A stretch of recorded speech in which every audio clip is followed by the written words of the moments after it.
Tampaknya tim Arema FC akan kembali menjadi tim musafir lagi di musim Liga 1 2023-2024. Arema FC belum bisa bermain kandang di Malang karena faktor stadion sebagai home base yang belum siap. Manajemen Arema FC pun pasrah ketika nantinya Arema FC harus kembali menjadi tim musafir. General Manager Arema FC Yusrinal Fitriandi mengakui jika ada kemungkinan Arema FC belum bisa berhome base di Malang saat kompetisi mulai bergulir. Dia mengatakan tidak masalah nanti Arema FC melewatkan 2 kali laga home tidak di Gajayana. Efek pembenahan dan perbaikan. Yang terpenting Arema harus berhome base di Gajayana musim ini. Audiensi antara Arema FC dengan pemerintah Kota Malang terkait penggunaan Stadion Gajayana sebagai home base telah dilakukan. Dalam pertemuan yang berlangsung selama 1 jam ini, Inal mengatakan, Alhamdulillah, Pemkot Malang menyambut baik. Tinggal Arema FC akan membantu melakukan pembenahan fasilitas agar dapat digunakan berkompetisi. Setelah perjanjian kerjasama ini terbentuk, nantinya Arema FC akan melakukan sejumlah perbaikan. Arema FC akan memoles Stadion Gajayana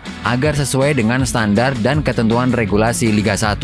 Jalan terjal harus dilalui oleh Arema FC sebelum balik kandang ke stadion tertua di Indonesia itu, sebab banyak hal yang perlu diperbaiki agar Stadion Gajayana lolos verifikasi untuk dijadikan venue dalam kompetisi Liga 1, mulai dari lampu penerangan yang minimal harus 1.200 lux, tribun penonton, rumput lapangan, hingga sejumlah fasilitas lainnya. Hal tersebut sesuai dengan asesemen yang dilakukan oleh PSSI. Sebab, pada pertengahan April 2023 kemarin, PSSI bersama manajemen Arema FC sempat meninjau langsung Stadion Gajayana. Kalau untuk perbaikan utamanya yang jelas adalah pemakaian kursi single seat dan lampu penerangan. Ucap General Manager Arema FC, Yusrinal, jika menggunakan single seat, nantinya Stadion Gajayana akan seperti beberapa stadion lain di Indonesia yang telah direvitalisasi, seperti Stadion Kapten Iwayan Dipta yang menjadi markas Bali United, saat melakukan pertemuan dengan Pemkot Malang.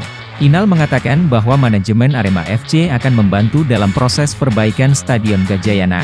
Meski demikian, manajemen Arema FC belum dapat memastikan berapa estimasi biaya yang diperlukan dalam perbaikan Stadion Gajayana tersebut. Senasib dengan Arema FC, Persebaya Surabaya juga terancam keluar dari kota Surabaya menjelang Liga 1 2023 gara-gara faktor home base atau stadion kandang. Persebaya Surabaya terancam tidak bisa main di kandang di Stadion Gelora Bung Tomo karena faktor perizinan penggunaan stadion yang belum keluar. Manajer Persebaya, Yahya Al-Katiri mengaku kebingungan dengan statement ini. Menurutnya, Kadisbud Porrapar Surabaya mengeluarkan pernyataan yang bertolak belakang dengan atasannya, Wali Kota Surabaya. Dia mengatakan, di beberapa kesempatan, kita sudah dengar Pak Eri, Wali Kota Surabaya mengizinkan penggunaan GBT. Lalu, saya tahu dari media, Ibu Wiwi belum boleh. Jadi ini gimana? Padahal Persebaya perlu menggunakan GBT sejak pramusim sebagai bagian dari persiapan. Selain tidak bisa menggunakan GBT, Persebaya juga terancam terusir dari Surabaya pada masa persiapan karena surat izin penggunaan lapangan latihan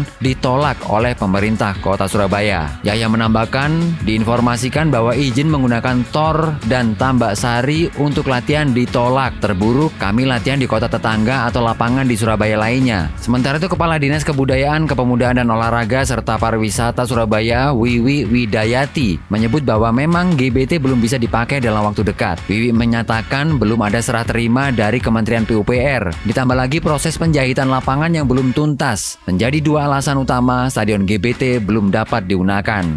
Timnas Indonesia U22 kembali berhasil meraih kemenangan keduanya. Timnas Indonesia U22 ini mampu menghabisi Timnas Myanmar U22 5 gol tanpa balas dalam partai kedua Grup A SEA Games 2023 di Olympic Stadium Phnom Penh hari Kamis 4 Mei 2023. Ada beberapa faktor kunci kemenangan sehingga Timnas Indonesia U22 bisa meraih kemenangan besar. Antara lain yang pertama adalah menyerang sejak awal dan tidak bergantung kepada satu pemain. Juga, Indra Safri selaku pelatih Timnas Indonesia U22 melakukan perubahan pemain yang efektif pada babak kedua. Titan Agung dan Ananda Rehan menjelma sebagai super sub buat Garuda Muda.